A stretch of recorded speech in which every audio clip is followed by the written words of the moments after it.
Video like जरूर कर लीजिए और ऐसे वीडियो लगातार फ्री में पाने के लिए चैनल को तुरंत सब्सक्राइब कर लीजिए और बेल आइकन को जरूर टैप कर लीजिए ताकि आगे भी सारे वीडियो आपको मिलते रहे। यूट्यूब में फॉलो करते हैं तो प्लीज ये वाला फ्री टेलीग्राम चैनल जरूर ज्वाइन कर लीजिएगा। सारे नोटिफिकेशन सारे अपडेट यहीं पे आते हैं, ध्यान रखिए। नमस्कार दोस्तों, पॉलिटी के एक और सेशन में आपका स्वागत है। तो हम लोग पॉलिटी के कर रहे हैं टॉपिक वाइज PYQ और साथ में पूरी थ्योरी भी कवर कर रहे हैं ना।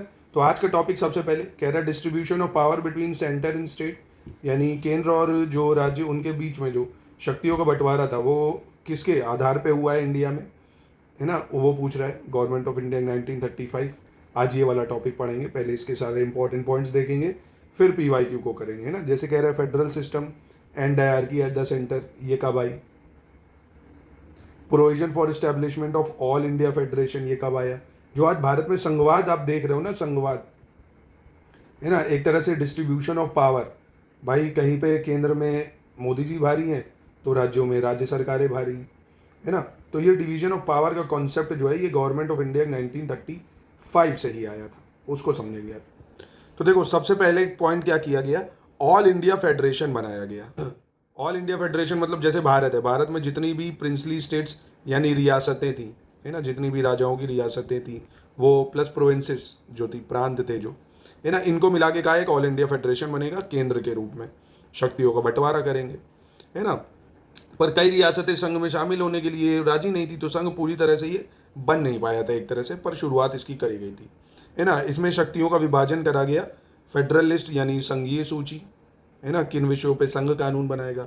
प्रोविंशियल लिस्ट यानी प्रांतीय सूची कि इसमें प्रोविंसेस कानून बना सकते हैं। और समवर्ती सूची यानी कंकरेंट लिस्ट, इसको समवर्ती सूची बोलते हैं। इनमें फेडरल और प्रोविंसेस दोनों ही कानून बना सकते थे। अब जो इन तीनों में शक्तियां नहीं थी वो शक्ति देगी उसको बोल दिया रेसिडरी पावर, है ना। ये बची हुई जो शक्तियां ये दे दी गई थी वायसराय को, ठीक है। तो ये याद रखना, ऑल इंडिया फेडरेशन की शुरुआत हुई थी, एक संघ बनाने की शुरुआत करी गई थी, ठीक है। अखिल भारतीय संघ की स्थापना, हिंदी में कहे तो अखिल भारतीय संघ बोलेंगे इसको, इतना तो आप लिख लोगे, है ना, अखिल भारतीय संघ। फिर क्या हुआ, जो अभी हमने डायरकी प्रांतों में लगाई थी ना, द्वैध शासन जो हमने प्रांतों में लगाया था वो हमने हटा दिया, है ना। जो हमने 1919 के गवर्नमेंट ऑफ इंडिया एक्ट से लगाया था प्रांतों में द्वैध शासन या डायरकी एट प्रोविंसेस, उसको हटा के केंद्र में डायरकी लगा दी, सेंटर में डायरकी लगा दी, यानी अब केंद्र में द्वैध शासन है। द्वैध शासन मतलब वही भाई फेडरल लिस्ट जो है इसको दो भागों में डिवाइड कर दिया, ट्रांसफर सब्जेक्ट, रिजर्व सब्जेक्ट, है ना, जैसे हमने प्रोविंसेस में करा था वही सेम चीज का कॉन्सेप्ट यहाँ पे ला दिया, ठीक है। और बाइकैमरलिज्म यानी एक तरह से द्विसदनीय व्यवस्था शुरू करी, दो सदन हमने बनाए, ठीक है, दो सदनों की स्थापना करी 11 में से 6 प्रोविंसेस में। बाइकैमरलिज्म यानी 2 सदन होंगे, अपर हाउस लोअर हाउस। कौन कौन से हैं वो 6 प्रोविंसेस, एक बंगाल, बिहार, मद्रास, बॉम्बे, असम, यूनाइटेड प्रोविंसेस, है ना। Bengal, Bihar, Madras, Bombay, Assam, United Provinces. यहाँ पे आपके क्या होंगे 6 जगह पे बाइकैमरलिज्म। देखिए बस यही पॉइंट्स आपको याद रखने हैं जो एग्जाम के लिए ज़रूरी हैं। बाकी आप इसमें और डेप्थ में जाओगे मेंस के लिए फिर अलग हो जाएगा कि क्यों इसको लाए थे, क्या कारण था, कहाँ फेलियर हुआ, वहाँ नहीं जा रहे हैं। अभी हमें PCS, RO और पेट वगैरह लोअर PCS जो भी आप दोगे सबके प्री को टारगेट कर रहे हैं, उसके ओरिएंटेड देख रहे हैं। मेंस के लिए अलग देखेंगे, वो अलग रोल है उसका, ठीक है। तो इतना अगर आप कर लेंगे हर हाल में आप सारे सवाल अटेम्प्ट कर पाएंगे पॉलिटी के। फिर देखो RBI की स्थापना करी हमने, रिजर्व बैंक ऑफ इंडिया की स्थापना करी, फेडरल पब्लिक सर्विस कमीशन की स्थापना करी और फेडरल कोर्ट की स्थापना करी 1937 में, ठीक है। ये भी आपको याद रखना है भाई। जो लोक सेवा आयोग आज आप देख रहे हो ये गवर्नमेंट ऑफ इंडिया 1935 ही से हम लाए थे। RBI की स्थापना इसी के थ्रू हुई है, फेडरल कोर्ट की स्थापना इसी के थ्रू हुई है। फेडरल कोर्ट मतलब संघीय न्यायालय, है ना, हिंदी में भी याद रखोगे तो संघीय न्यायालय हो जाएगा। एक डेवलपमेंट और हुई, जनसंख्या, जो जितनी जनसंख्या थी, पॉपुलेशन थी, जनसंख्या के 10% लोगों को वोटिंग राइट दिया गया, मतदान का अधिकार दिया गया, सबको नहीं, जनसंख्या के 10% को, मतलब जिसके पास पैसा होगा, एजुकेशन होगी, उसी के आधार पे। अब देखिए अब आपको कैसे पता चलेगा कि आपने जो पढ़ा है वो ठीक पढ़ा है, तो वो क्वेश्चंस करके देख लीजिए भाई। एक पॉइंट और ऐड कर लीजिएगा, separation of Burma from India, है ना। बर्मा जो है भारत से अलग हुआ, गवर्नमेंट ऑफ इंडिया 1935 के ही थ्रू अलग हुआ था, ठीक है। ये भी आपको याद रखना है, जो बर्मा अलग हुआ गवर्नमेंट ऑफ इंडिया 1935 के थ्रू हुआ था। तो ये हो गया। फिर कह रहा है the federation establish by government of India 1935, residuary power were given to. तो रेसिडरी पावर किसको दी गई थी, federal legislature, provincial legislature, governor general या प्रोविंशियल गवर्नर, तो यहाँ वायसराय या गवर्नर जनरल ये कह सकते हो आप। फिर कह रहा है which one of the following act provided for a federal polity, तो ऑल इंडिया फेडरल सिस्टम या फेडरल पॉलिटी या संघीय जो व्यवस्था है ये कहाँ से आई है, गवर्नमेंट ऑफ इंडिया 1935 से आई है। फिर कह रहा है ऑल इंडिया फेडरेशन ये कहाँ से आया है, गवर्नमेंट ऑफ इंडिया 1935 से आया है। फेडरल सिस्टम डायरकी केंद्र में कब लगी है, केंद्र में डायरकी तो गवर्नमेंट ऑफ इंडिया 1935 से लगी है। प्रांतों में पूछ लेगा प्रोविंसेस में डायरकी कब लगी है, गवर्नमेंट ऑफ इंडिया 1919 से लगी है। तो आप हर तरह के प्रश्न कर पाओगे अगर आप बस फॉलो कर रहे हो जितना पढ़ा रहे हैं स्टडी फॉर सिविल सर्विसेज में। आप हमारा पेड बैच एकदम फ्रेश चल रहा है, यूपी पीसीएस के लिए भी, आरओ के लिए भी, बीईओ के लिए भी। पूरे नोट्स भी हम देंगे, रिकॉर्डेड क्लासेस देंगे, टेलीग्राम में डाउट क्लियरेंस रहेगा, जो भी डाउट्स हैं वो आप पूछ सकते हैं। टेस्ट सीरीज क्विज जितना सिलेक्शन के लिए ज़रूरी है आप हमारे बैच से जुड़ के संपूर्ण तैयारी कर सकते हैं। नोट्स हम देते हैं, कोई भी बुक आपको कहीं से लेनी नहीं है, कोई मैगजीन लेनी नहीं है, करंट अफेयर्स की सब कुछ हम ही प्रोवाइड करेंगे। एक टॉपिक और है फिर ये खत्म हो जाएगा, तो हम लोग अब शुरू करेंगे मेकिंग ऑफ इंडियन कॉन्स्टिट्यूशन या संविधान सभा जो बनी है ना, संविधान सभा उसका विकास की कैसे संविधान बना है, उन सब की इंपॉर्टेंट चीज़ है। क्या अंतरिम गवर्नमेंट है ना, क्योंकि भाई इसके बाद आज़ादी मिल जाती है।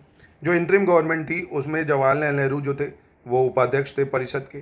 राष्ट्रमंडल संबंध और विदेशी मामले यानी फॉरेन अफेयर्स है ना, और कॉमनवेल्थ वगैरह जो चीज़ें थी वो यही देख रहे थे, फॉरेन अफेयर्स, कॉमनवेल्थ और परिषद के उपाध्यक्ष। गृह यानी होम और इंफॉर्मेशन ब्रॉडकास्टिंग, गृह सूचना प्रसारण मंत्री सरदार वल्लभ भाई पटेल थे। ऐसे सवाल बनते हैं है ना, गृह सूचना प्रसारण मंत्री सरदार वल्लभ भाई पटेल। खाद्य और कृषि, फूड एंड एग्रीकल्चर की बात करें अगर, फूड एंड एग्रीकल्चर मिनिस्टर ये अपना हमारे राजेंद्र प्रसाद जी थे, ठीक है। जॉन मथाई इनको उद्योग और आपूर्ति मंत्री बनाया गया था, यानी इंडस्ट्रियल मिनिस्टर बनाया गया था इनको, जॉन मथाई, ठीक है। और लेबर मिनिस्टर या श्रम मंत्रालय जो था ये जगजीवन राम जी को दिया गया था, लेबर मंत्रालय। डिफेंस मिनिस्टर बलदेव सिंह जी थे, रक्षा मंत्रालय बलदेव सिंह जी। सीएच भाभा कार्य, खान और ऊर्जा मंत्रालय यानी वर्क, एनर्जी और माइनिंग वगैरह ये सब सीएच भाभा, ठीक है। तो ये याद रखना। फाइनेंस मिनिस्टर लियाकत अली खान थे, फाइनेंस मिनिस्टर। अब्दुल रब निश्तार, डाक और वायु मंत्रालय इनको दिया गया था, डाक और वायु मंत्रालय।